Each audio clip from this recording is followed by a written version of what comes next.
Assalamualaikum warahmatullahi wabarakatuh. Perkenalkan, nama saya Amara Eka Putri dari kelas Sistem Informasi Reguler 5B.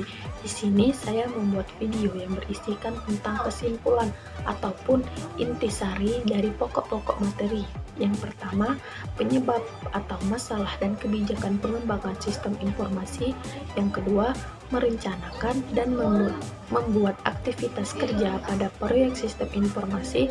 Yang ketiga, estimasi anggaran proyek sistem informasi.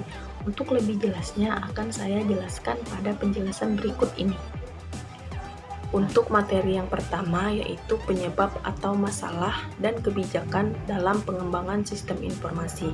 Sebelumnya, di sini pengertian dari pengembangan sistem informasi merupakan proses merencanakan, mengembangkan, dan mengimplementasikan sistem informasi dan menggunakan metode serta teknik dan alat bantu pengembangan tertentu. Kenapa adanya pengembangan proyek sistem informasi? Alasan yang pertama yaitu banyaknya timbul permasalahan di mana sistem yang lama tidak sesuai dengan kebutuhan yang dibutuhkan dan perkembangan organisasi. Yang kedua, untuk meningkatkan kesempatan usaha, kecepatan informasi atau efisiensi waktu yang sangat menentukan berhasil atau tidaknya strategi dan rencana dalam meningkatkan peluang pasar, pelayanan, keuntungan, dan proses pengambilan keputusan. Untuk alasan yang ketiga yaitu adanya instruksi perubahan. Apakah pemimpin tersebut berasal dari dalam atau luar organisasi? Yang keempat, adanya perkembangan teknologi, di mana teknologi tersebut mencakup hardware dan software. Kebijakan sistem merupakan kebijakan untuk mengembangkan sistem informasi yang dilakukan oleh manajemen puncak karena manajemen menginginkan untuk meraih kesempatan-kesempatan yang ada yang tidak dapat diraih oleh sistem yang lama ataupun sistem yang lama itu mempunyai suatu masalah atau suatu kelemahan. Konsep manajemen proyek penekanan pada 3 faktor. Yang pertama itu manusia, di mana manusia ini berhubungan dengan kesiapan organisasi perangkat lunak atau sistem informasi dalam menyelesaikan masalah dengan melakukan kegiatan menerima, memilih, kinerja manajemen, pelatihan, kompensasi, pengembangan karir, organisasi, dan rancangan kerja serta pengembangan tim. Yang kedua itu masalah. Tanpa informasi, tidak mungkin melakukan estimasi biaya yang dapat dipertanggungjawabkan dengan akurat, penilaian efektif terhadap risiko, merinci secara realistis tugas-tugas proyek atau jadwal proyek yang dapat dikelola yang memberikan indikasi kemajuan yang berarti.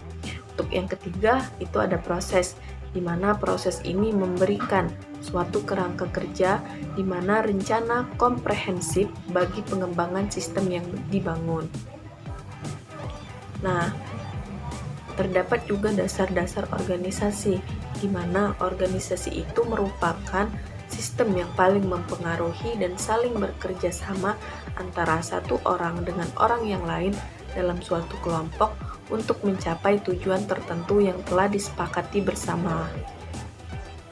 Elemen-elemen organisasi yang pertama itu orang, di mana orang ini merupakan sekelompok orang yang bekerja dan salah satunya ada yang memimpin organisasi tersebut. Biasanya kalau dalam proyek sistem informasi itu disebut sebagai project manager. Yang kedua itu tujuan. Tujuan organisasi harus dicapai baik dalam jangka pendek maupun jangka panjang. Yang ketiga itu posisi. Setiap orang yang ada dalam suatu organisasi akan menempati posisi atau jabatan sesuai kedudukannya masing-masing. Yang keempat itu pekerjaan. Setiap orang yang ada dalam organisasi tersebut memiliki pekerjaan masing-masing sesuai dengan posisinya. Yang kelima itu teknologi. Untuk mencapai organisasi membutuhkan teknologi untuk membantu dalam pengolahan data menjadi suatu informasi. Keenam, struktur. Struktur organisasi merupakan pola yang mengatur pelaksanaan pekerjaan dan hubungan kerjasama antar setiap orang yang ada dalam organisasi tersebut. Yang ketujuh, lingkungan luar. Lingkungan luar merupakan elemen yang sangat penting yang mempengaruhi keberhasilan suatu organisasi. Misalnya, adanya kebijakan pemerintah tentang organisasi tersebut. proses perencanaan sistem. Yang pertama itu merencanakan proyek-proyek sistem, yang kedua itu mempersiapkan proyek-proyek sistem yang akan dikembangkan, yang ketiga itu mendefinisikan proyek-proyek sistem yang akan dikembangkan. Nah, untuk setiap proses ini akan ada proses lagi di dalamnya. Untuk yang pertama itu merencanakan proyek-proyek sistem, di mana proses di dalamnya meliputi pengkajian tujuan, perencanaan strategi dan taktik perusahaan, serta mengidentifikasi proyek-proyek sistem, dan lain sebagainya. Yang kedua, itu mempersiapkan proyek-proyek sistem yang akan dikembangkan, di mana pada proses ini meliputi proses penunjukan tim analis, di mana tim analis ini dapat berasal dari departemen pengembangan yang ada atau dari luar perusahaan. Yang ketiga itu mendefinisikan proyek-proyek sistem yang dikembangkan, meliputi pengidentifikasian kembali ruang lingkup dan sasaran proyek serta melakukan studi kelayakan.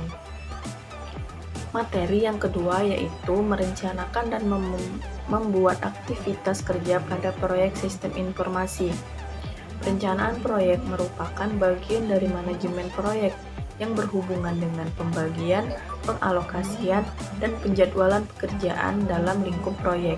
Fungsi perencanaan ini sebagai sarana komunikasi bagi seluruh pihak yang terkait dalam proyek tersebut.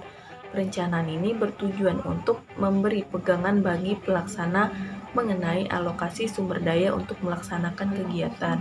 Salah satu alat bantu dalam pengelolaan proyek yaitu Work Breakdown Structure, di mana sering dikenal sebagai WBS.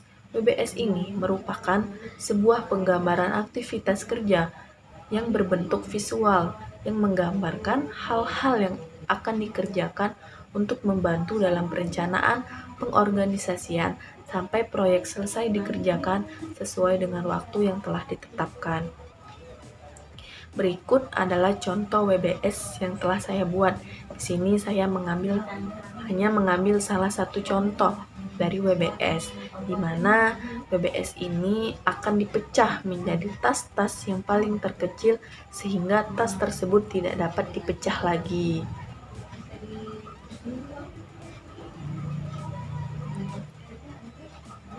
Tas tersebut harus memenuhi syarat.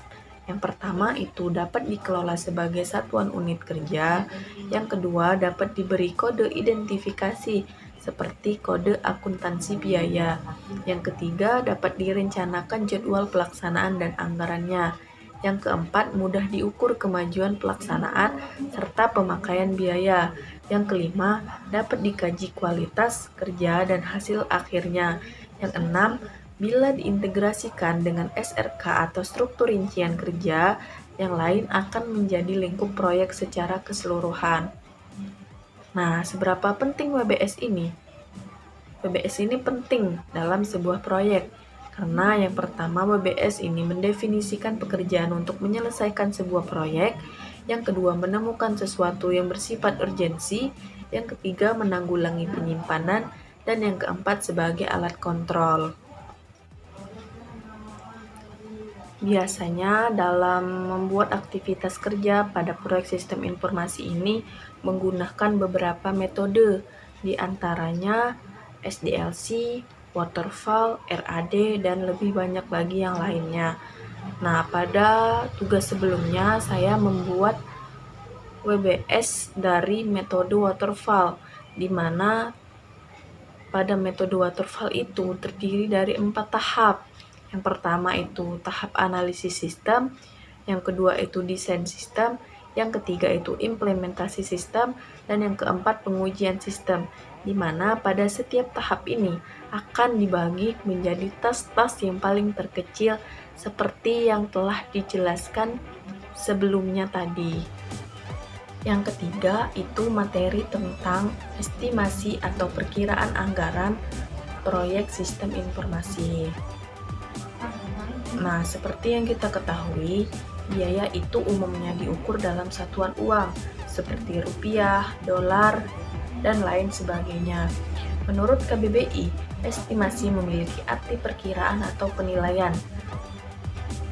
Jadi, jika digabung, estimasi biaya adalah perhitungan kebutuhan biaya yang diperlukan untuk menyelesaikan suatu kegiatan atau pekerjaan sesuai dengan persyaratan atau kontrak yang telah ditentukan.